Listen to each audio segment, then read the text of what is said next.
जो इंसान सबकी खुशी चाहता है, सबके बारे में अच्छा सोचता है, सबकी कदर करता है, वह इंसान जिंदगी में हमेशा अकेला रह जाता है। श्री कृष्ण कहते हैं, भरोसा एक ऐसी चीज है जिसके टूटने पर कोई आवाज तो नहीं आती, लेकिन उसकी गूंज जिंदगी भर सुनाई देती है। जिंदगी में गलत फहमी रखना गलती करने से ज्यादा खतरनाक होता है। गलत फहमी का एक पल इतना खतरनाक होता है जो प्यार भरे 100 लम्हों को एक पल में भुला देता है। कल किसने देखा है, आज का दिन खोए क्यों। जिन घड़ियों में हंस सकते हैं उन घड़ियों में रोए क्यों। किसी के मीठे बोल हैं, किसी की नियत में झोल है। सुनो यह दुनिया गोल है, यहाँ सबके डबल रोल है। अगर लोग आपकी अच्छाइयों को आपकी कमजोरी समझते हैं तो यह उनकी समस्या है। आप तो आईना हो, आईना बने रहो। फिक्र वो करे जिनकी शक्लें खराब है। एक समय में एक काम करो और ऐसा करते समय अपनी पूरी आत्मा उसमें डाल दो। बाकी सब कुछ भूल जाओ। खुद के बारे में ना किसी पीर से पूछो, ना किसी फकीर से पूछो। बस कुछ देर आंखें बंद करके अपने ज़मीर से पूछो। कभी कभी सामने वाले का सच हमें पता होता है, लेकिन प्यार भी इतना होता है कि उसके झूठ को भी हम सच मान लेते हैं। श्री कृष्ण कहते हैं, रिश्ते बने या ना बने, बस बिगड़ने नहीं चाहिए। संपत्ति के उत्तराधिकारी अनेक लोग हो सकते हैं, लेकिन कर्मों के उत्तराधिकारी केवल हम स्वयं होते हैं। जब कोई आपसे 2 कदम पीछे हटे तो उसे उम्र भर खुश रहने की दुआ देकर 4 कदम पीछे हट जाने में ही भलाई है। दुनिया तो एक ही है, मगर फिर भी सबकी अलग अलग है। मुट्ठी भर शिकायतों से दरारें नहीं पड़ती। अगर रिश्ते की बनावट में झूठ ना हो, सड़क कभी सीधी नहीं होती है। थोड़ी देर बाद मोड़ अवश्य आता है। जिंदगी भी सड़क जैसी ही है, बस धैर्य के साथ चलते रहे। श्री कृष्ण कहते हैं, मत बनो हमेशा मजबूती की मिसाल। कभी कभी कमजोर होना भी दिल को हल्का कर देता है। माना के पैसों से खुशियाँ नहीं खरीदी जाती, पर पैसे के बिना खुश होना भी थोड़ा मुश्किल होता है। जो इंसान अपने बात पर ना टिक पाए, वह किसी दूसरे के साथ क्या रिश्ता निभाएगा। जिस व्यक्ति को आपके रिश्तों की कदर नहीं है, उसके साथ खड़े रहने से अच्छा अकेले खड़े रहना है। यह अभिमान नहीं, स्वाभिमान है। वही कीजिए जो आपका दिल कहे, वह नहीं जो लोग कहते हैं। जिद, गुस्सा, गलतियां और लालच खर्राटे की तरह होते हैं। दूसरे करे तो चुभता है, खुद करे तो एहसास तक नहीं होता। मैं जिनके झूठ का मान रख लेता हूँ, वह समझते हैं कि मुझे बेवकूफ बना लिया। अमीर तो हर गली में मिल जाते हैं, मुश्किल तो ज़मीर वालों को ढूंढना है। जब कोई विचार अनन्य आपके मस्तिष्क पर अपना अधिकार कर लेता है, तब वह वास्तविक या भौतिक या मानसिक अवस्था में परिवर्तित हो जाता है। मनुष्य अपने विश्वास से निर्मित होता है। जैसा वह विश्वास करता है वैसा ही बन जाता है। सब कुछ कॉपी हो सकता है, लेकिन चरित्र और व्यवहार नहीं। अपनी सोच को काबू में रखें, क्योंकि आपकी सोच ही असलियत का रूप लेगी। जूते रगड़ कर बनाई गई पहचान और जूते चाट कर बनाई गई पहचान में बहुत फर्क होता है। झगड़े भी बच्चों की तरह होते हैं साहब, इन्हें पालते रहो तो बड़े हो जाते हैं। लोग कहते हैं कि अपनों के आगे झुक जाना चाहिए, परंतु सच बात तो यह है कि जो अपने होते हैं ना, वह कभी आपको झुकने नहीं देंगे। इस संसार में मूर्ख व्यक्ति, अधर्मी, अज्ञानी और नास्तिक प्रकृति का व्यक्ति मेरी शरण को स्वीकार नहीं कर सकता। जीवन में आधे दुख इस कारण जन्म लेते हैं क्योंकि उनकी आशाएं बड़ी होती है। इन आशाओं को त्याग करके देखो, जीवन में सुख ही सुख है। अगर नियत अच्छी हो तो नसीब कभी बुरा नहीं होता। वक्त बनाने वाले को जरा सा वक्त देकर देखो, वह आपका वक्त बदल देगा। कर्म का कोई मूल्य नहीं होता, जो आप दूसरों को देंगे वही आपको मिलेगा। दिमाग में विचारों का जमाव जितना कम होगा, जिंदगी का सफर उतना ही आसान होगा। मन का झुकना भी जरूरी है। सिर्फ सर झुकाने से भगवान नहीं मिलते। मंजर बुरा हो सकता है लेकिन मंजिल नहीं, दौर बुरा हो सकता है लेकिन जिंदगी नहीं। श्री कृष्ण कहते हैं, जो दूसरों की तकलीफ को समझते हैं जिनके दिल में दया है, दिल से अच्छे हैं, उन्हें दोबारा जन्म नहीं लेना पड़ता। मन की गतिविधियां और श्वास भावनाओं के माध्यम से भगवान की शक्ति सदा तुम्हारे साथ है और लगातार तुम्हें बस एक साधन की तरह प्रयोग करके सभी कार्य कर रही है। अंत काल में जो मनुष्य मेरा स्मरण करते हुए देह त्याग करता है, वह मेरी शरण में आता है।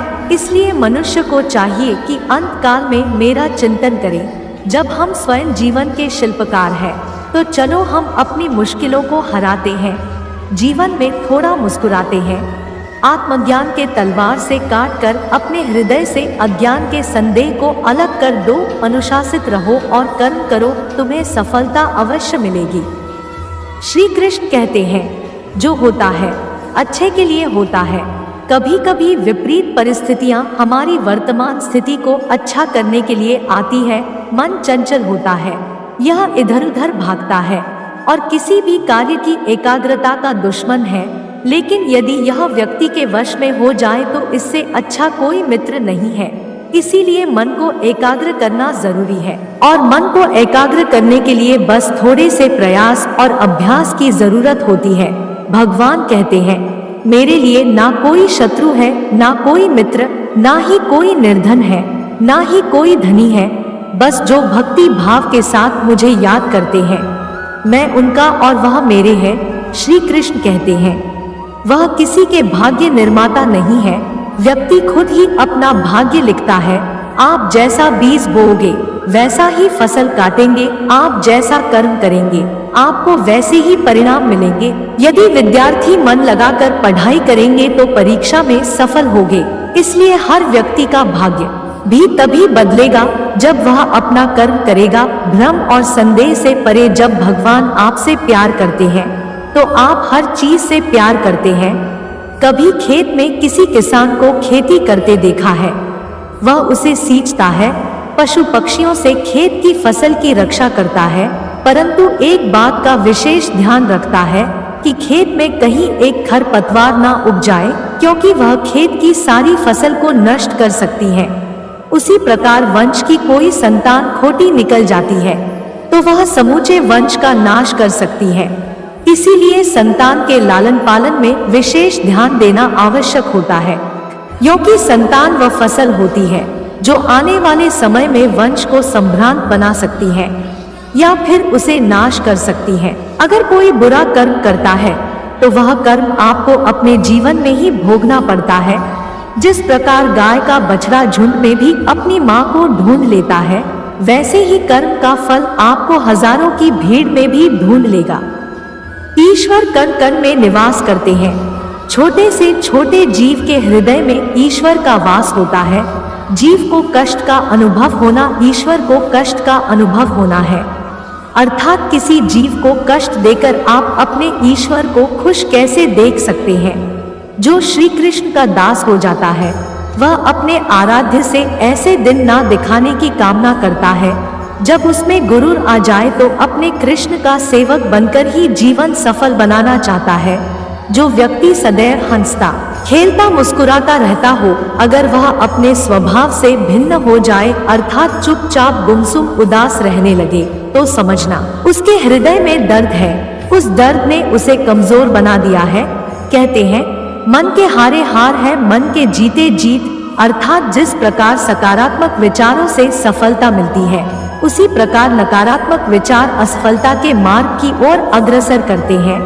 क्योंकि जैसा हम सोचते हैं वैसा ही हम बन जाते हैं और अपने विचारों के माध्यम से ही हमें नकारात्मक और सकारात्मक परिणाम मिलते हैं। इसलिए अपनी सोच को हमेशा सकारात्मक रखिए।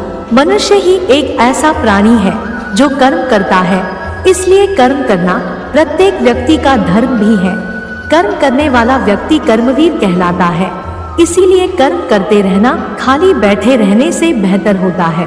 श्री कृष्ण कहते हैं, अगर आपको याद ही नहीं कि गुच्छे की कौन सी चाबी ताले को खोल सकती है, फिर भी आप लगातार ताले को खोलने का प्रयास करते रहते हैं, फिर भी वह ताला नहीं खुलता है। अधिकतर लोग ऐसी परिस्थिति में अपनी आशा खो बैठते हैं। उन्हें लगता है कहीं चाबी खो गई है और वह तिलमिला जाते हैं, क्रोधित हो उठते हैं। परंतु उस समय धैर्य रखे, क्योंकि गुच्छे की अंतिम चाबी ताला खोल सकती है। कुल्हाड़ी का अंतिम प्रहार वृक्ष को काट कर गिरा देता है। क्या वास्तव में कुल्हाड़ी का अंतिम प्रहार वृक्ष को काट कर गिरा देता है?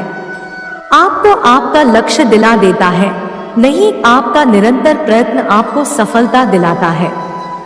जब आपका मन निराश हो, अपने कार्य में दोगुने उत्साह से जुट जाए, क्योंकि अनावरत बहता जल ही कठोर चट्टान को काट सकता है।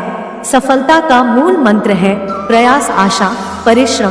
श्री कृष्ण कहते हैं, आपको पूरे धैर्य और भगवान पर विश्वास के साथ अपना जीवन निर्वाह करना चाहिए।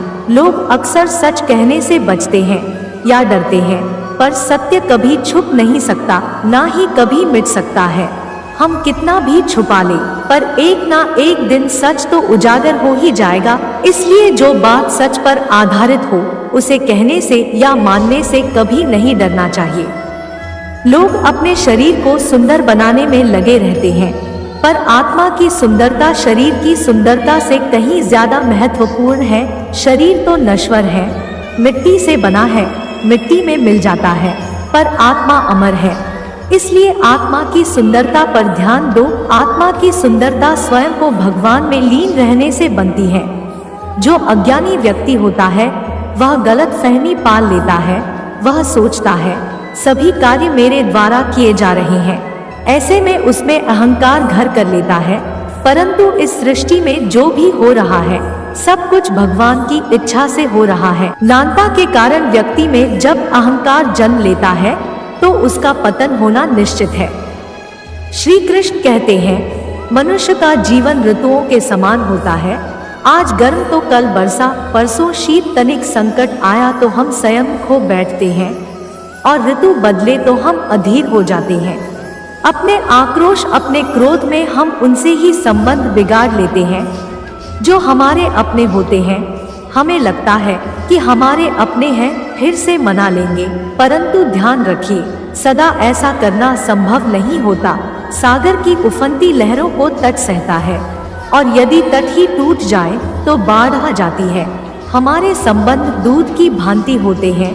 दूध तप कर उबल सकता है, यदि उसमें खटास आ जाए तो फट जाता है, और फटे दूध को चाहे कितना मथ लो, उसमें से माखन नहीं निकलेगा। इसलिए अपने संबंधों को संभाल कर निभाना चाहिए।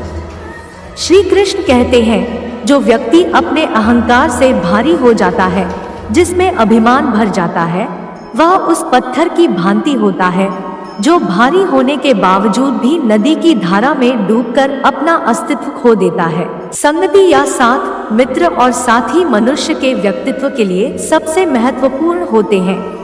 मनुष्य अपने व्यक्तित्व के लिए उत्तरदायी होता है, परंतु मनुष्य संगति में ना चाहते हुए भी उसका व्यक्तित्व संगति की भांति हो जाता है। मान लीजिए एक पात्र में जल, दूसरे में दूध और तीसरे में मलिन कीचड़ रखा है। यदि जल को दूध में मिला दे तो जल दूध बन जाता है, पर इसी जल को मलिन कीचड़ मिला दे तो यह जल कीचड़ बन जाएगा। ऐसी कोई युक्ति नहीं कि जल कीचड़ और दूध में मिलकर भी अपना अस्तित्व बनाए रखे एवं अलग रहे। और ठीक ऐसा ही मनुष्य के जीवन में भी होता है। यदि एक गुणहीन व्यक्ति गुणी व्यक्तियों की संगत में बैठे तो उसे लोग क्या समझेंगे? वह सम्मान का पात्र समझा जाएगा। और यदि एक गुणवान व्यक्ति गुणहीनों की संगत में जा बैठे तो उसे भी तिरस्कार मिलता है। इसलिए अपने जीवन में सदैव संगति सोच समझकर सावधानी से चुनिएगा। श्री कृष्ण कहते हैं, वह सब कुछ करो जो तुम्हें अच्छा लगता है, लेकिन लालच से नहीं, अहंकार वासना से नहीं, बल्कि प्रेम, करुणा और भक्ति के साथ। नरक के 3 द्वार है, काम, क्रोध, लोभ। जो व्यक्ति कामी प्रवृत्ति का होता है, जिसके मन में लोभ होता है और क्रोधी स्वभाव का होता है, उसके लिए नर्क के द्वार सदैव खुले रहते हैं। अर्थात ऐसे व्यक्ति को सिर्फ नर्क में ही जगह मिलती है। भगवान कहते हैं, मैं सभी प्राणियों के हृदय में स्थित आत्मा हूँ। मैं ही सभी प्राणियों का आदि, मध्य और अंत हूँ। समय एक सा नहीं रहता। आज दुख है तो कल सुख भी आएंगे, और सुख के बाद दुख आना भी स्वाभाविक है। श्री कृष्ण कहते हैं, मनुष्य भी बड़ा विचित्र प्राणी है। अपने से नीचे के स्तर के लोगों को हीन दृष्टि से देखता है, उनका उपहास उड़ाता है, उनसे बार बार कहता है तुम्हारा कुछ नहीं हो सकता, तुम भविष्य में कुछ नहीं कर पाओगे। जब मनुष्य के पास धन संपत्ति मान सम्मान होता है तो दूसरों का आदर नहीं करता, परंतु वह एक बात भूल जाता है, उससे भी अधिक शक्तिशाली कोई अस्तित्व में है और वह है समय। समय अपना चक्र कब बदलेगा यह कोई नहीं जानता, समय अपनी करवट कब लेगा यह कोई नहीं जानता। कोयला भी समय के साथ हीरे में परिवर्तित हो जाता है, इसीलिए जीवन में कभी भी किसी का उपहास नहीं उड़ाना चाहिए। श्री कृष्ण कहते हैं निस्वार्थ कर्म को अपने जीवन में अपनाएं, जो विधाता की लेख में होता है उसी का फल हमें मिलता है। विधि के विधान को स्वयं ईश्वर भी नहीं टाल सकते, हम ना बोले फिर भी वह सुन ले, इसलिए उसका नाम परमात्मा है। वह ना बोले फिर भी हमें सुनाई दे, उसी का नाम श्रद्धा है। अगर कोई व्यक्ति शिक्षा से पहले संस्कार, व्यापार से पहले व्यवहार, भगवान से पहले माता पिता को पहचान ले तो जिंदगी में कभी कठिनाई नहीं आएगी। स्वार्थ संसार का एक ऐसा कुआं है जिसमें गिरकर निकल पाना बड़ा कठिन होता है। श्री कृष्ण कहते हैं आपने चुंबक को तो देखा ही होगा, कैसे वह लोहे की ओर आकर्षित होता है और कैसे वह लोहे को अपनी ओर आकर्षित करता है, क्योंकि उसके स्वभाव में ही आकर्षण है। हम सबके भीतर भी एक ऐसा चुंबक होता है, विचार का चुंबक, जो सदा अपने जैसे विचारों को आकर्षित करता है।